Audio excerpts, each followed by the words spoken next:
Hello everyone and welcome to my first ever Pokemon challenge. So today I will be playing through Pokemon Platinum while using only the combi line. My objective in this challenge is to see how Vespiqueen actually holds up, since I never used it before. Yes, Vespiqueen and not just combi, since I am allowed to evolve it, I will. I do have a few rules: no items in battle, no EV training, and I can only use Vespiqueen or combi. I will need some HM mons, so you might see me with more than one Pokemon, but I cannot use them in combat.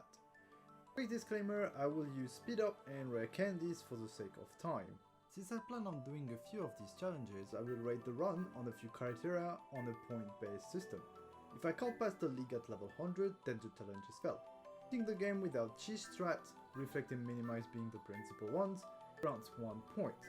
Rival battles give me 1 point if I beat it on the first try only. Since Team Galactic isn't much of a challenge, I will count the fight against Mars in the value windwork like a rival battle, so it will grant me 1 point if I pass it on the first try. And I will also count the last fight against Cyrus as a gym battle.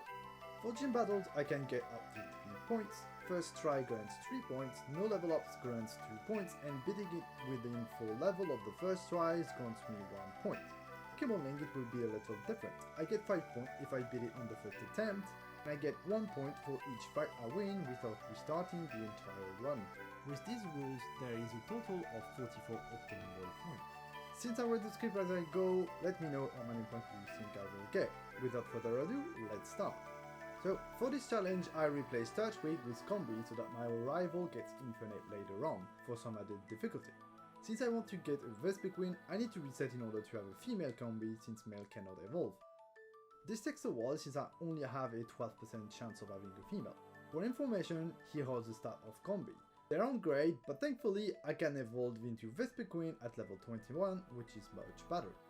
The first fight goes quite well since he just spams Leer and never attacks. I don't remember the AI being this bad, but oh well. After going to see Professor Rohan, I can name a Combi Grudge since she's a queen. After making my way to Jubilife City, I go straight to Albert City.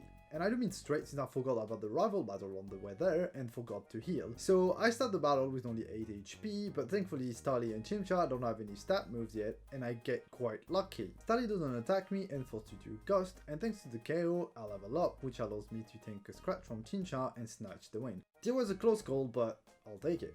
The next hurdle on my journey is Rogue. It's gonna be quite the challenge since his team is very strong against me. You know, since we take 4 times super effective damage from rock types and I have no effective move against his Pokemons.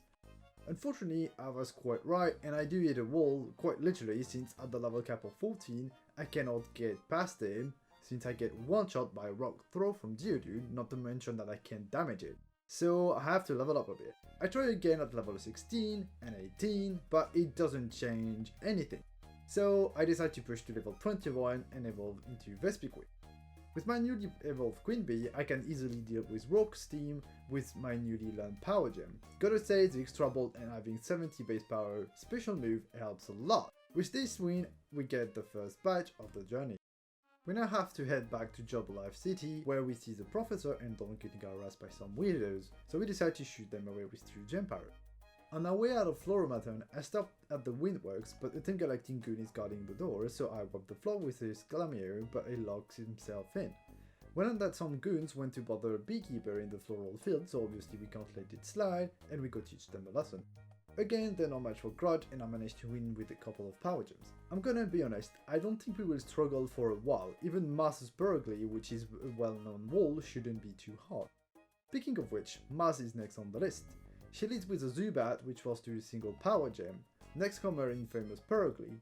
We tank a Fake Out and a Scratch for little damage and retaliate with a Gust.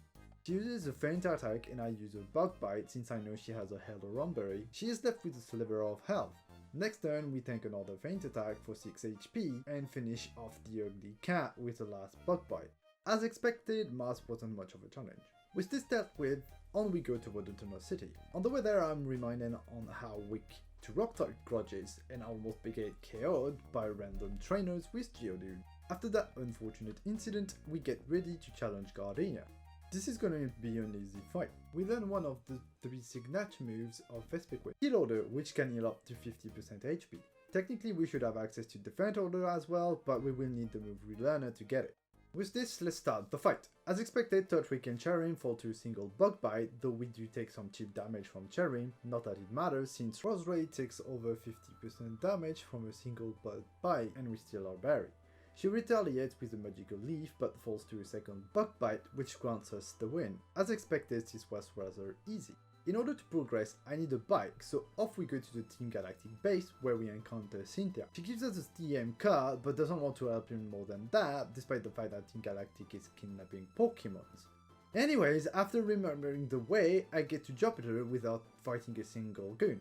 As much as Mars is a wall, Jupiter's Contank is pretty strong as well, so I'm unsure on how hard the fight will be. I hope that she will not cheat us too much with smoke screens and critical night slashes. She starts with a Zubat that we dispatch with a Power Gem. Next is Contank, which uses a smoke screen. I know it has a berry, so I retaliate with Bug Bite to remove it. Next she goes with a Night Slash. I decided that Power Gem might do more damage, but I'm quite wrong there. She uses another Night Slash and I finish it off with the last Bug Bite. I was worried for nothing. We didn't miss a single move and she didn't spam smoke screen. With this victory we get the bike and head toward Hearthome City. On the way we encounter a Mind Mal talking about the creation of Sinnoh or something. I don't know, I wasn't really listening anyway. Once in Hearthome we have to fetch the stylish French lady which served as a gym leader. After carefully avoiding every trainer in the gym, we're ready to face Valentina. I don't anticipate any trouble since our Pokemons don't have any super effective move against me. However, a highest Miss Magius might take a while to KO.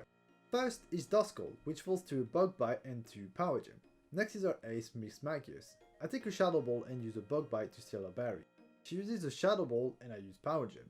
On the next turn, I take a Confuse Ray, which could be quite annoying, so after my Power Gem, I decide to play it safe and use Heal Order while she uses Super Potion.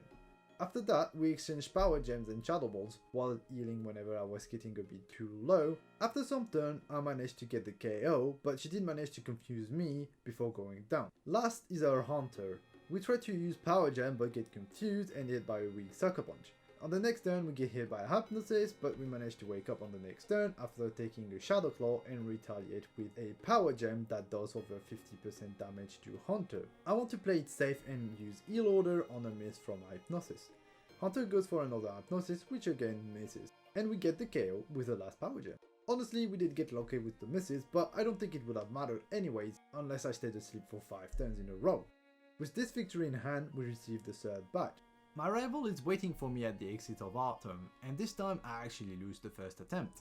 I managed to dispatch Staravia with a Power Gem, but Monferno is next, and with a combo of a Leer and a Fire Wheel, he drops us to 1 HP, which lets Puzzle get the KO with a quick attack. So that sucks, let's try again. He leads with Staravia and sets up a double team, but we connect with a Power Gem for the KO. Next is Monferno. He leads with a Flame Wheel and we use a Gust for a good amount of damage. On the next turn we take another Flame Wheel, but we get the KO with another Gust. He says Poison, but we aren't in range for a priority move, so I go for a Heal Order while getting hit by a weak pursuit. Grudge take a Water Gun and fully heal in order to be completely safe. We finish Brizzle with 2 Bug Bites while taking little damage from his Water Guns. Last is Rosalia, which was never going to be a problem and falls to a couple of Gusts despite the paralysis and grants us the win. There isn't much going on before the fight against Maylene, so let's get to it.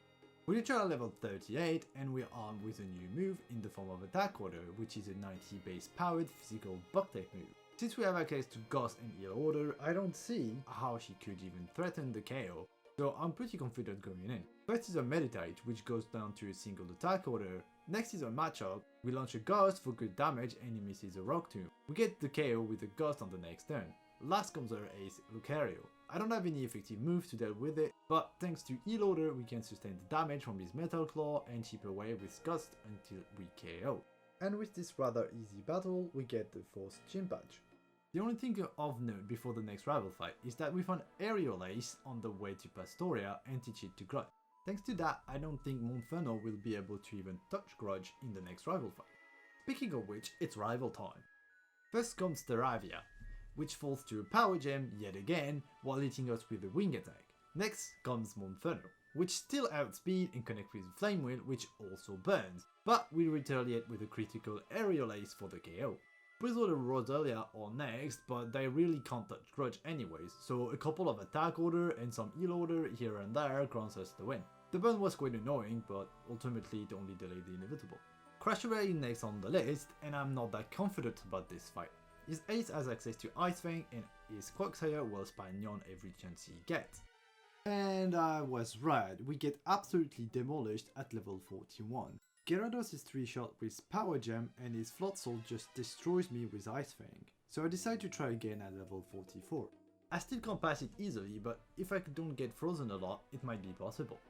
After a few attempts, I get this fight. He leads Gyarados and hit a Waterfall. I answer with a Power Gem for good damage. Next turn he launches another Waterfall and gets the Flint. So I'm forced to go for a Heal Order while taking yet another Waterfall. I get the KO on the next turn while tanking a last Waterfall. Next comes his Ace Floatzel. He leads with an Ice Fang which flinches, but on the next turn he misses and I can heal up. At this point I can continue to heal up and store his Ice Fang PP while chipping at him whenever I can.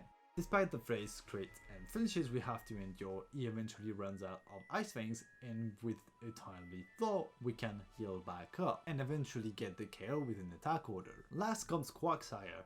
We can heal order on a Rock Tomb miss and go for attack order next. Unfortunately Rock Tomb does not miss this time. I'll get lucky on the next turn and outspeed to get a critical attack order for the KO. This was by far the hardest battle yet, and I got lucky on this attempt, especially since I misplay against Quagsire since he would have outsped and KO'd with one more turn. But the win's a win, so the 5th badge is now mine. Next up we have to take a little trip to Celestic Town where I fight Saris for the first time. I'm a bit worried since all of his Pokemons can hit for super effective damage, but we should be fine since we outlevel quite a bit. It takes a few attempts to get the win since the combo of Golbat's Air Cutter and Murkrow Steel Pike are enough to KO Gripe. It does require Murkrow landing max rolls in a row, so I believe I can win without leveling up. I eventually get this fight. He leads Sneasel and lands a Ice Punch, but I get the KO with a single attack order. Next is Golbat, which lands an Air Cutter and I launch a Power Gem for good damage. I need to be over 50% HP so I can deal with Murkrow, so I go for 2 heal order while tanking his Hair Cutters. I get unlucky and get by a crit. On the turn I go for the KO. Last comes is Murkrow. I know I can't outspeed and that I can't tank 2 Drill Pecks, so I go for a heal order while taking his first Drill Peck. I take another one while healing. Next turn he uses another Drill Peck and I go for an attack order. That lands him in the red, but he heals up thanks to a berry. I know I can't tank a last Drill Peck, so I go for the KO and snatch a win with 8 HP remaining. This doesn't bode well for the next time we have to face Cyrus though. As a reward we get Surf and head toward Canalave City. Once there we have to face a rival. Inot has a Staraptor, and since he does have Intimidate and some extra ball, it might be harder than before. Sure enough, on the first attempt he spams Double Team, so I can't hit him. And when I do, I can't get the one-hit KO with Power Gem, and I end up losing this fight. This was rather unlucky, but on the next attempt I managed to get this. He leads Staraptor and goes for a Double Team. I go for a Power Gem which get the KO. Turns out it was damage range.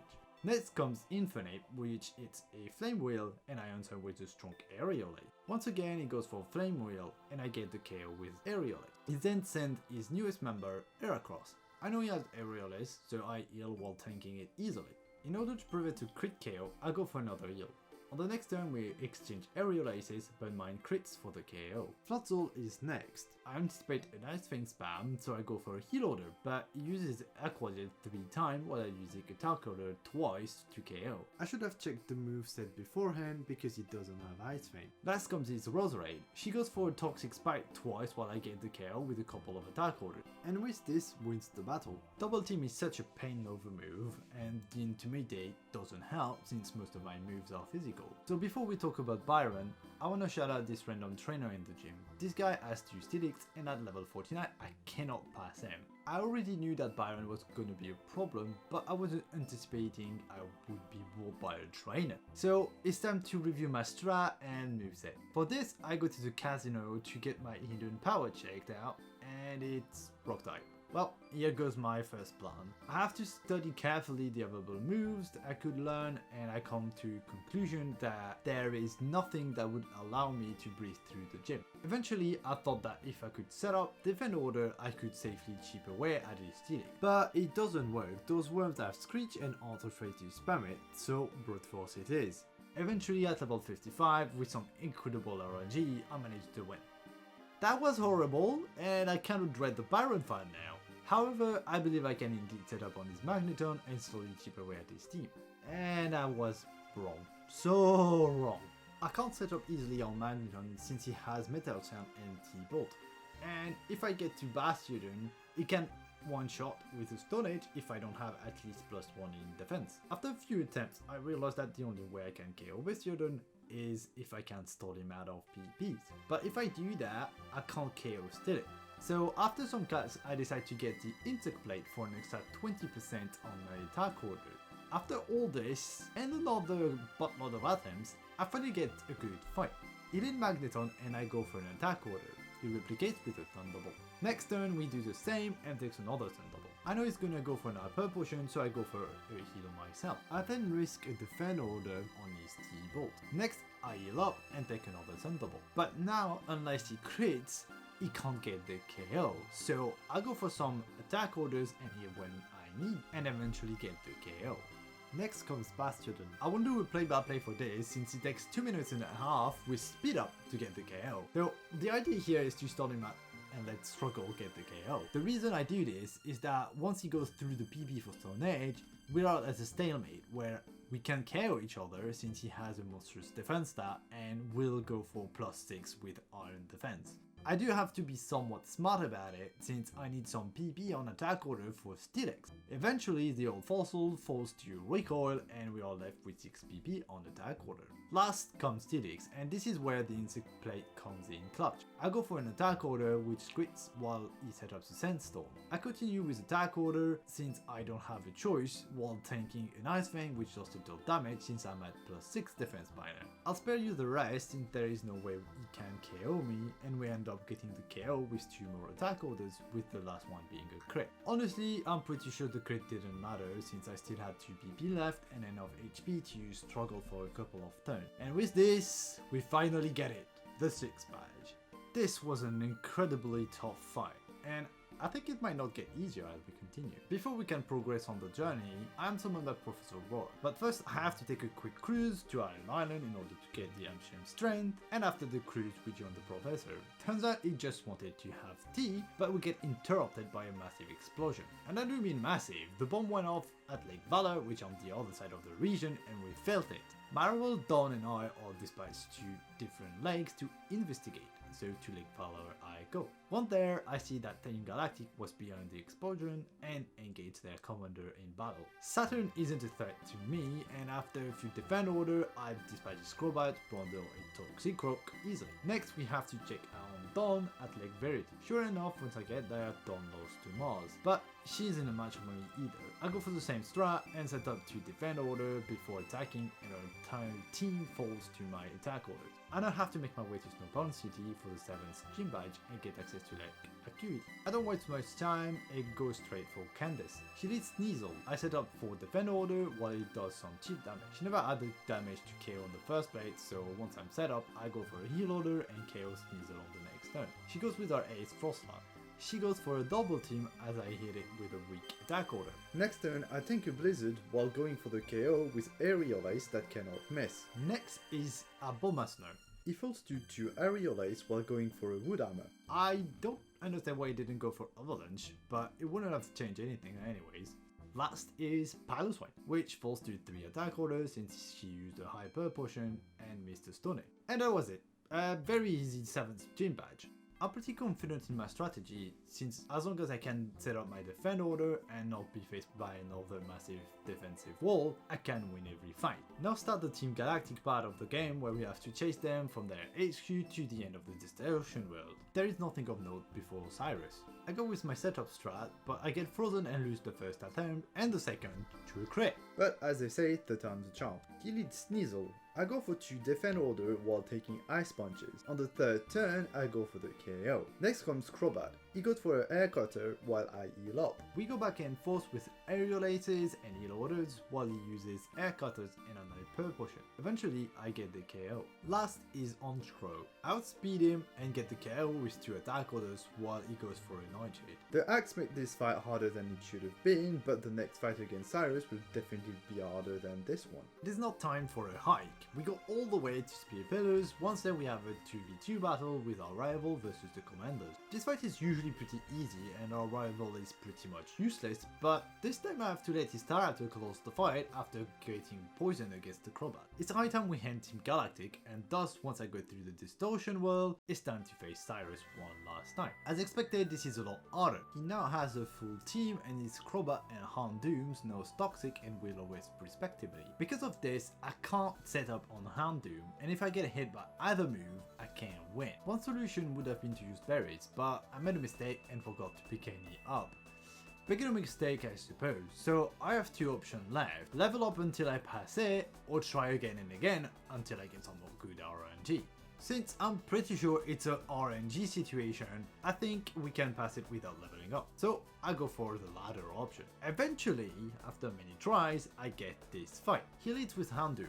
As I said, I can't let this thing hit me with Will-O-Wisp, so I go for the KO while taking a Flamethrower for 50%. Next comes Honchcrow. I outspeed and go for a Defend Order, and he goes for a Drill Peck, putting me in the red. Next, I use Heal Order while he goes for another Drill Peck. I do greed a bit since I go for another Defend Order. Thankfully, he doesn't have Super Lock since he can't get the KO with the crit. I don't get punished and can heal on the next turn on a critical nighttime. I have to heal once again on a Drill Peck. I go for an attack orders that barely meets the KO and take another Drill Peck. He goes for a full restore, and after 2 more attack orders I get the KO. Crobat is next. I misclick and go for attack order while taking an Air Slash. I take another Air Slash while using Heal Order. Crobat then falls to 2 more Aerial Ace while I take some damage from his Air Slashes. No Toxic this time. Gyarados is next and Nails Grudge with an Ice Fang that get the phrase, but I thought on the same turn and heal up. He goes for another Ice Fang while I go for Attack Order and get a crit. Next turn he goes for a Giga Impact that does little damage. Thanks to the recall I can finish the Water Onyx with 2 Attack Orders. Last come Weavile. I get flinched by Faker and take an Ice Punch, but I get the KO with a single attack order, and with this, Cyrus is no more.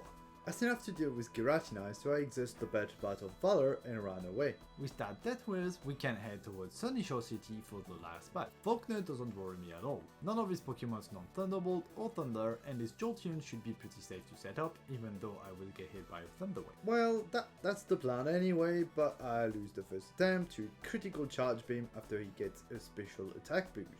The second attempt though goes as planned. He leads Jolteon. He goes for a Charge Beam and I set up Defend Order. Next turn I get hit by Thunder Wedge and get fully paralyzed. He then goes for another Charge Beam but misses, and I safely set up another time. I get it yet again by a critical Charge Beam, but I survive and go for a Defend Order. I have to get healthy before going for the KO, so I take a few turns to heal and then get the KO with Attack Order while having to deal with a few full paralysis. Next comes Raichu. He lands a Charge Beam but falls to a single attack order. Luxray takes his place and opens with a Thunder Fang for little damage, but I get fully paralyzed. He goes for another Thunder Fang while I go for attack order. I want to be safe and go for a heal order on the Thunder Fang. I get fully paralyzed on the next turn, but I finish Luxray with an attack order while taking his Thunder Fangs. Last is Electivire. He goes for a Thunder Punch but falls to a critical attack order. So I was curious to know if the crit mattered, and turns out that with Perfect Ivy, Electivire would take 83 to 99% damage, so it did. Anyway, with this victory we get the 8th and last gym badge.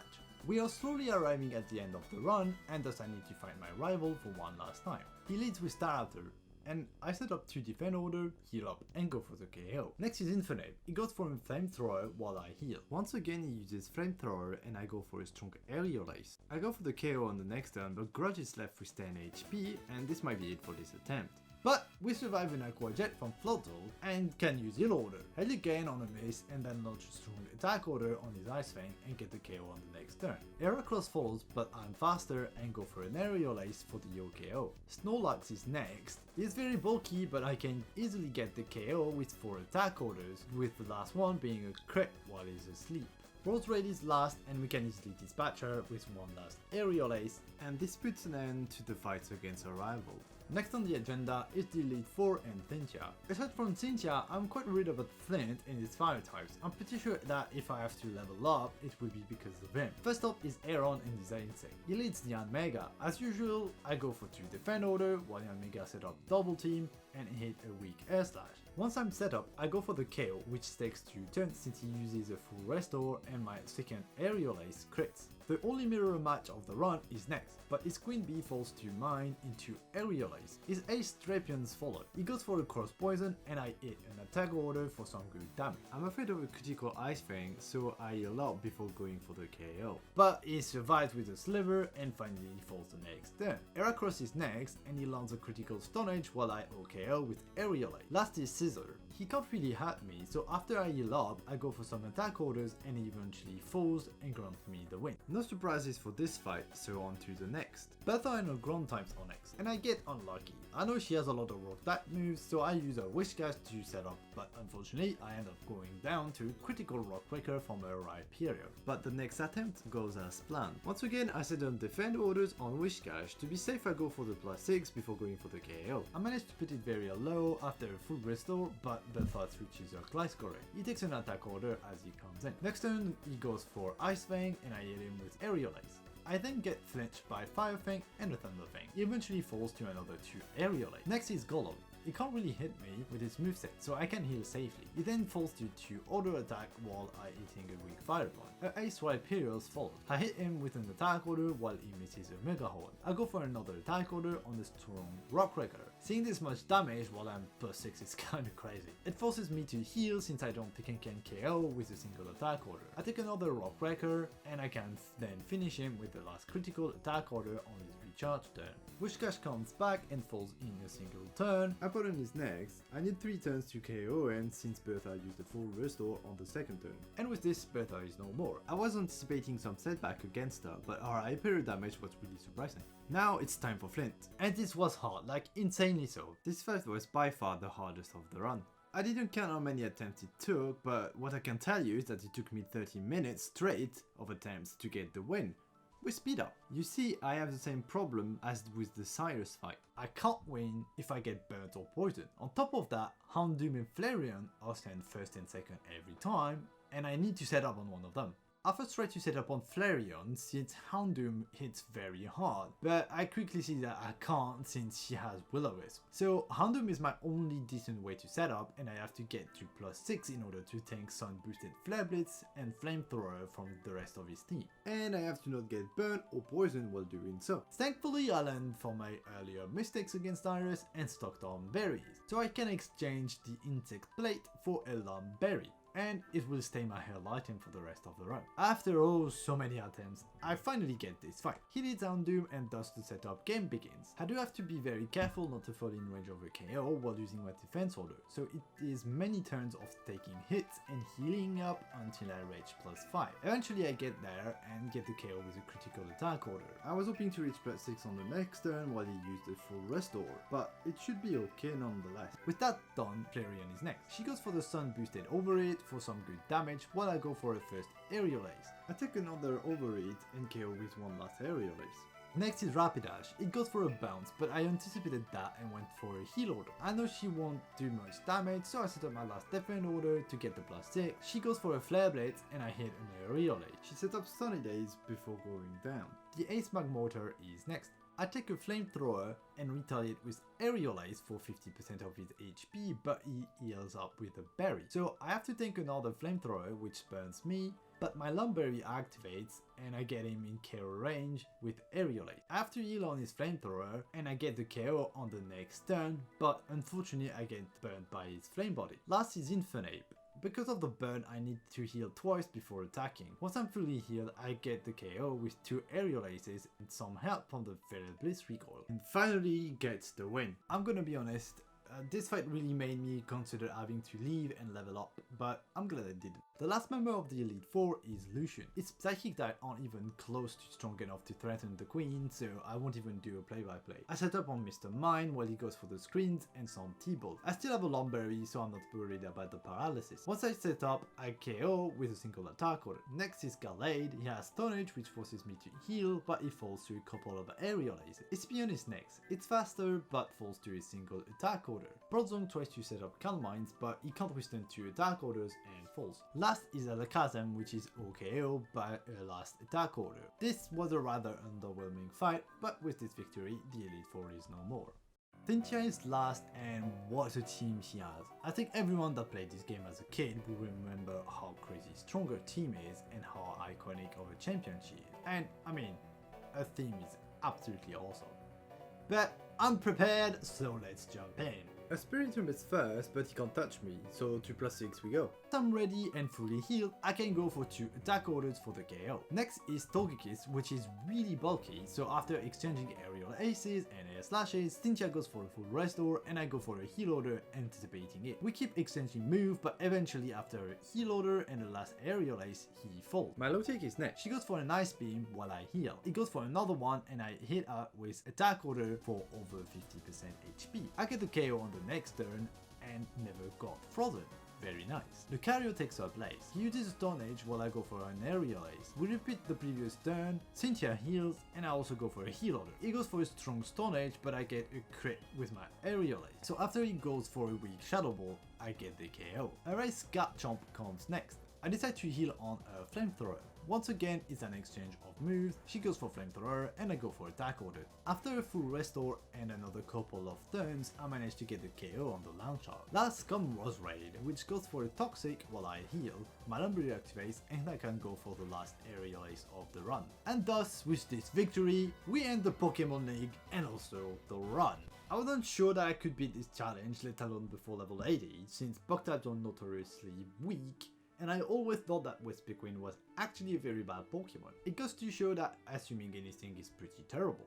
What I'm sure of is that without her signature moves, this challenge would have been impossible. Like, how am I supposed to get past Flint otherwise? If you follow my little side quest with the points, I have 29 out of 44 points. I know we can't compare it to anything yet, but I plan on doing a few more platinum runs, so stay tuned. Anyways, I had a lot of fun making this challenge and will definitely be doing a lot more of them. I will also do other types of challenge eventually, but for now I'll stick to runs with Pokemons I deem weak or that I never used before. Thank you all for watching, do leave a like and subscribe if you enjoyed the video, and don't hesitate to give some feedback, as this is my first challenge, there is definitely room for improvement. Good day to you all and see you in the next one.